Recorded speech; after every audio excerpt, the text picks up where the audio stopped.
Som Rora, vítam vás u 20. dielu našich Buckets We Got Plugin Coding tutoriálov. V dnešnom dieli sice nebude nič špeciálne, ako možno, že som mohol urobiť na 20. diel, ale za to je tu niečo, na čo tí, čo ste nevedeli, ako to urobiť, už možno dlhšie čakáte. Áno, ukážeme si, ako si vytvoriť vlastný inventár, v ktorom potom dáte do neho nejaké itemy, ktoré budú mať nejakú funkčnosť, čiže určite ste to videli už na nejakom serveri, hlavne na minihrových serveroch, to má nespočetné využitia. Či už máte menu, kde hlasujete za mapu, ja neviem, vyberáte si tým, presúvate sa do hry. Proste má to nespočetné množstvo využití. A dnes si ukážeme taký príklad jedného takéhoto tu menu. A môžeme si napríklad urobiť typický spôsob použitia tohto menu, typický spôsob otvorenia tohto menu.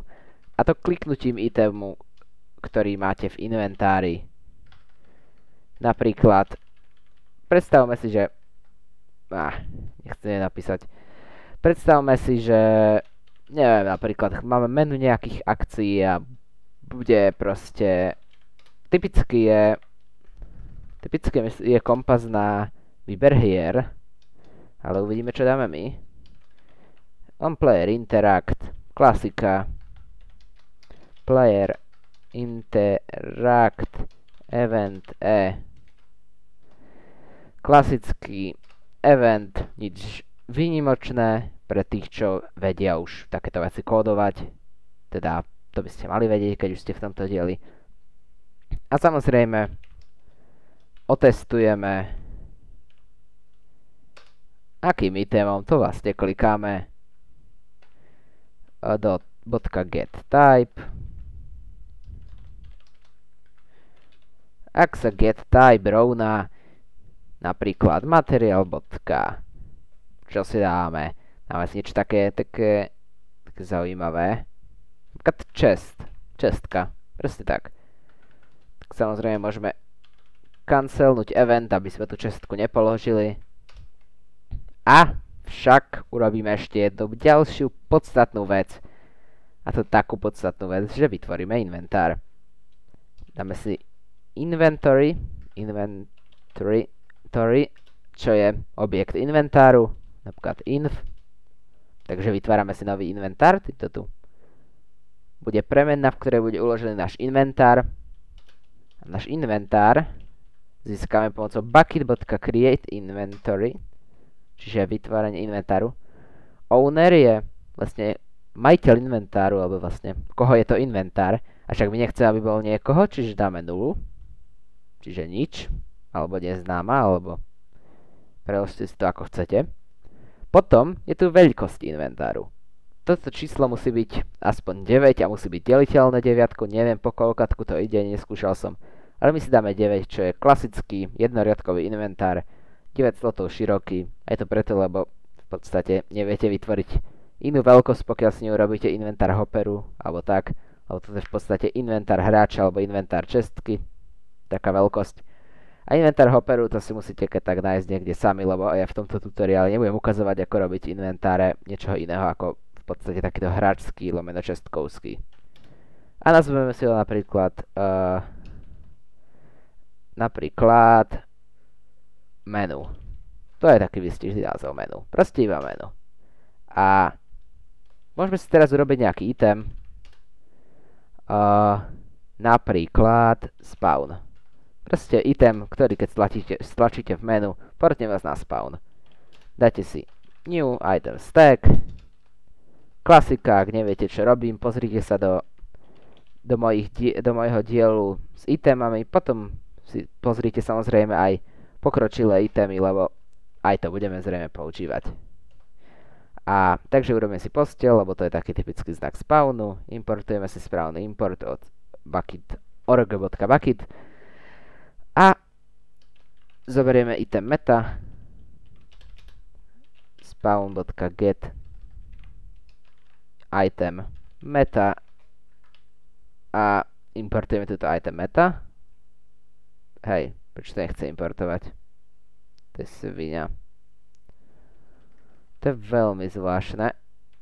Au, ja som zabudol pomenovať.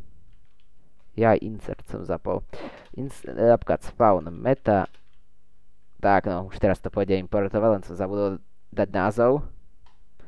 A dáme napríklad spawn meta.set.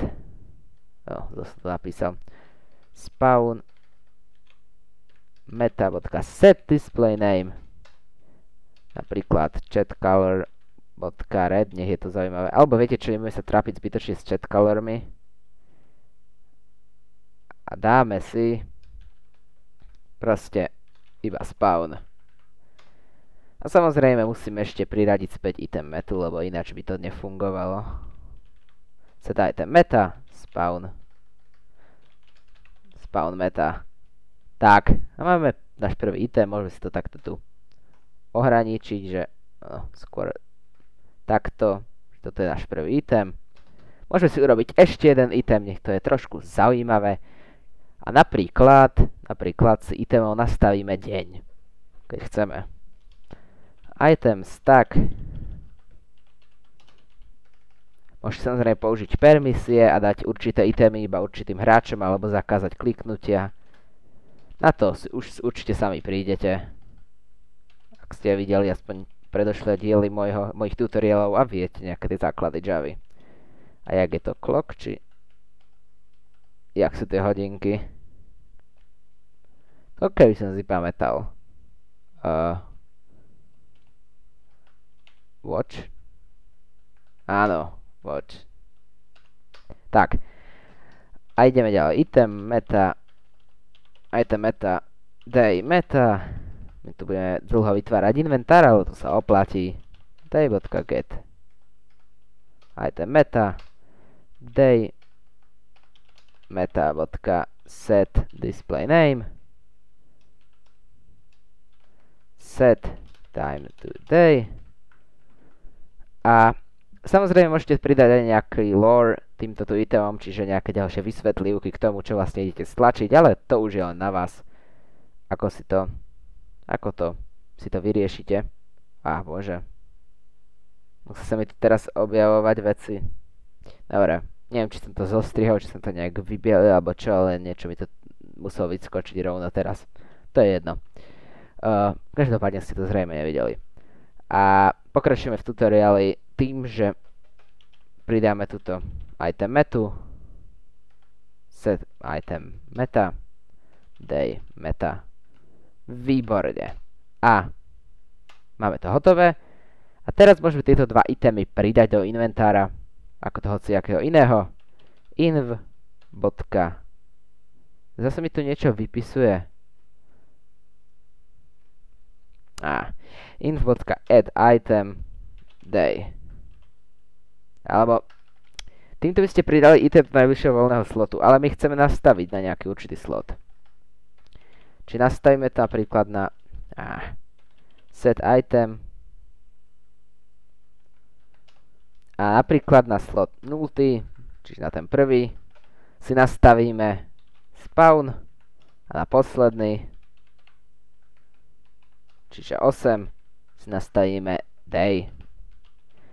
A ešte musíme hráčovi tento inventár otvoriť pomocou e.getPlayer.open inventory. Týmto môžete otvoriť hociaký inventár, ale my budeme otvárať ten, ktorý sme si vytvorili. A niečo sa mu nepáči. Get open inventory som chcel napísať set, prepáčte. Set in... ani get, ani set, iba open inventory. Bože. Neviem, Eclipse mi tam niečo navrhol. Čiže e.getPlayer, čiže hociaký objekt hráča, open inventory a tu na inventár. Takže náš ďalší event bude event, ktorý sme zrejme ešte nemali, ale je čas sa s ním zoznámiť. A je to inventory click event. Musím tu dopísať event handler public void on invento click inventory click event Tak, importovať. Samozrejme. Klasický event. A čo tento event znamená, kedy sa tento event používa, alebo ako to je, tak je to jednoduché. Tento event sa spustí hoci kedy kliknete na nejaký item vo vašom inventári alebo aj na prázdny slot. Takže, alebo v hociakom inventári takto. Samozrejme, ako prvé potrebujeme vedieť, v akom inventári ste to vlastne klikli. Buď by ste si mohli urobiť nejaký objekt tohto tu horného inventáru, ktorý bude verejný a budete môcť teda testovať, či e.getInventory rovná sa inv, ak by sme tento inv tu nahore dali verejný. Však ja tentokrát som zvolil, že urobíme to trošku iným spôsobom, a to podľa mena inventára. Čiže, čo asi nie je najlepší spôsob, hlavne ak máte nejaký server, kde by sa potenciálne mohol vytvoriť inventár s rovnakým menom, čo sa dá u niektorých serveroch, ale ja pracujem väčšinou v prostredí minihrového servera, kde by sa nedal vytvoriť takýto inventár. Avšak, viete čo? Urobím to takto, ale asi ak robíte nejaký survival server, kde by niekto vedel teoreticky urobiť nejakú čestku, ktorá je tak pomenovaná, a tým pádom by sa tak volal inventár, radšej testujte, že či je to ten inventár naozaj. Aj keď, sú tu ešte ďalšie metódy, ale ja to budem testovať zatiaľ takto. Čiže ak meno rovná sa menu, tak potom ideme testovať, že najprv si definujeme item stack, clicked item, čiže kliknutý item, e.get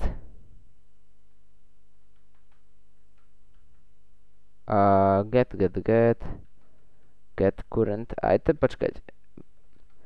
Myslím, že to je ono, len pre istotu pozriem, áno, je to get current item. Je to jasné. A takže, ak clicked item.get type, nemusíme testovať meno, lebo zase mi tu musí niečo vyskakovať, bože. Čiže stačí nám testovať typ, lebo nemáme toho istého typu itemu viacero itemov, ale ak by ste mali napríklad dva kompas napríklad v jednom inventári, tak musíte samozrejme testovať meno alebo tiež nejaký verejný objekt toho inventáru si vytvoriť a potom testovať, či je to ono. Avšak my to nepotrebujeme, lebo my sme si vytvorili, my máme iba jednu posteľ, môžeme skopírovať tento if, ale ako else if, avšak nie ako posteľ, ale ako hodinky, čiže watch, takto. A ak je to posteľ, portneme hráča na spawn a nie som si istý, jak to je so získaním spawnu. To sa narýchlo pozriem, lebo ako som vravel, väčšinou pracujem v prostredí minihrového serveru, kde mi nejak extra netreba vedieť, že kde je spawn, lebo ten mám nastavený proste pluginom. Get who clicked. Asi do toho inventára nebude klikať nikto iný ako player, čiže rovno to takto dám. Nie som si s tým 100% istý, ale nemyslím, že existuje niečo iné, čo vie kliknúť, čiže môžete to bezpečne dať na hráča, ale môžete pre istotu testovať, či je to naozaj hráč pomocou e.getWhoClicked instance of player. To vám dá buď áno alebo nie, true alebo false, podľa toho, či je to hráč alebo nie. A môžete to použiť v ife samozrejme. Čiže ak kliknutý item je posteľ, tak ho portneme na spawn. Get spawn je get bed spawn location. No, asi môže byť, ale ak nemá bed spawn, tak s tým môže byť problém. Čiže asi urobím niečo také, že p.teleport a tu dáme p.getLocation.getWorld.getSpawnLocation. Čiže ho teleportujeme na svet, v ktorom sa práve nachádza a v tom svete na spawn. Tak to bude najjednoduchšie pre tento tutoriál. A tu nadáme tiež znova získame svet, v ktorom sa hráč nachádza, avšak tentokrát budeme nastavovať čas na deň, čiže na 0 by to malo byť v pohode. Takže uložíme si to a to by malo byť ono. To by malo byť za tento tutoriál. A ešte samozrejme, ak je tento item v menu, tak chceme cancelnúť event, lebo ak ho nekancelneme, tak by ten hráč vedel zobrať item z inventáru a nie iba by ho tak efektne klikol, ako ste to videli na serveroch, ale proste by ho regulérne zobral z toho inventáru. A taktiež no, by to malo platiť na vkladanie itemov do inventáru, že sa v podstate nič nestane, keď tam vloží, alebo tak.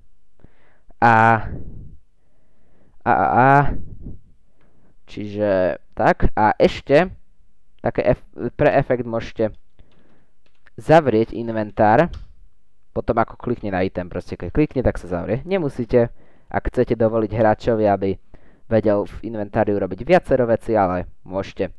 Tento tutoriál bol dlhší, ale chcel som to vysvetliť v nejakom tutoriáli a ja som vedel, že to bude takéto dlhé, ale dúfam, že aj tak dosť užitočné. A aby ste neboli o nič ukrátení, tak vám to ukážem aj na serveri. Takže ešte taký menší fix predtým, než sa poberieme na server, lebo hneď ak som prišiel na server, som si všimol, že konzola mi spamuje menšiu chybu. Táto chyba by nemala nejak extra ovplyvniť váš plugin, maximálne môže trošku žrať zbytočný výkon, ale najhoršie na tom, že proste vám bude spamovať konzolu. A takže predtým, ako si definujete item stack, teda predtým, ako použijete e.getCurrentItem, musíte testovať, či vôbec nejaký item hráč nie v tomto evente. Musíte v Player Interact evente musíte testovať, či vôbec nejaký item hráč kliká. To testujeme tu get item. Musíte testovať, či nejaký item kliká, lebo ak nekliká, tak bude z toho null pointer exception a zbytočne na to spamuje konzolu. Takže ja urobím to, že tu dáme ak e.getItem sa nerovná 0, toto celé.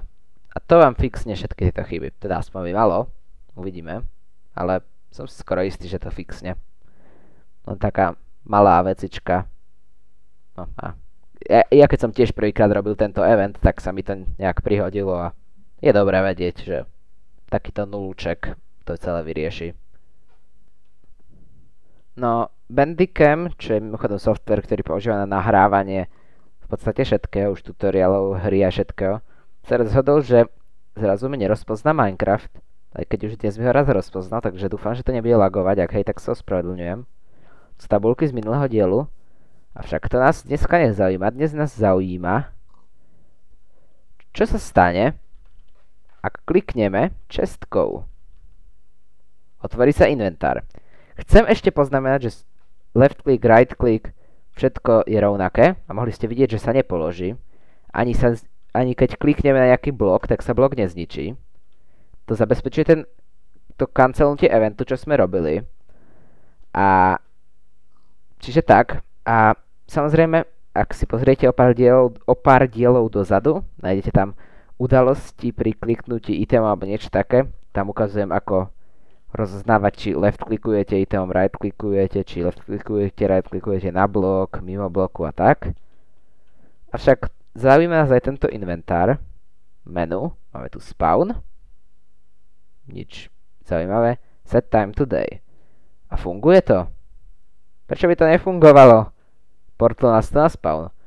Čo mimochodom neviem, ktorým smerom je odtiaľ toto, kde sme boli, ale tak bez toho mesta sa zaobídeme. Keď by malo ísť o to. A máme tu ešte set time today. Kde je slnko? Hore. Tak dáme set time today a je na 0, čiže tam, kde má byť day. Pôjdeme trochu náhodným smerom. Už som našiel miesto, kde sme boli. Dáme si spawn a sme na spawne. Veľmi, veľmi užitočné. Určite ste to videli na veľa serverov, ako som povedal na začiatku, a ja osobne to tiež využívam. Čiže Ak sa vám toto video páčilo, ak vám pomohlo, ak bolo užitočné, dajte like. Ak sa vám nepáčilo, pre mňa zaujímavé, dajte ten dislike, ale a bolo by fajn napísať komentár, že čo sa vám vlastne nepáčilo, aby som to mohol vylepšiť. A čiže tak, subscribe, ak chcete viac videí. Ak potrebujete s niečím pomôcť, napíšte komentár, alebo si ma pridajte na Skype, napíšte mi e-mail. Je dosť spôsobov, ako nejak so mnou spojiť. Prípadne ma followujte na Twitteri pre nejaké tie novinky. Takže to je bolo všetko. Čo chcem dodať. Majte sa, fajnovo.